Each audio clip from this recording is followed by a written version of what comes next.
Recording by SS recording studio Bajitpur Maniganj.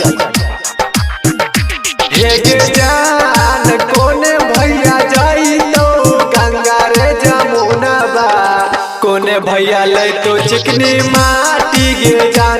हे जान कोने भैया जाई तो गंगा रे जमुना बा, कोने भैया ले तो चिकनी माटी गे जान।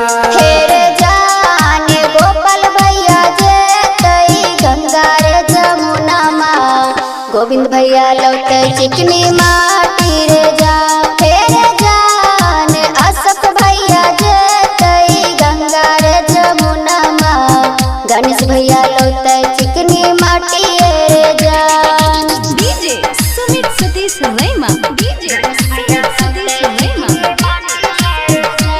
म्यूजिक डायरेक्टर सुधीर सवरिया। हे जान के बने तो समाज के बाके बने तो चुगला, के बने तो डोली के कहरा बागे जान। हे जान के बने तो समाज के बाके बने तो चुगला, के बने तो डोली के कहरा बागे जान। हेरे जान संजीव बनत समाज के बा, शंकर बनत चुगला, रमेश बनत डोली कहरा बारे जान। हेरे जान संजीव बनत समाज के बा, शंकर बनत चुगला, रमेश बनत डोली कहरा बारे जान। DJ Sumit Satish Raima, DJ Sumit Satish recording by SS recording studio Bajitpur Maniganj. हे जान के लिख तो झिझिया गीतिया के बजाई तो डीजे, के बन तो गीत के गैया गे जान।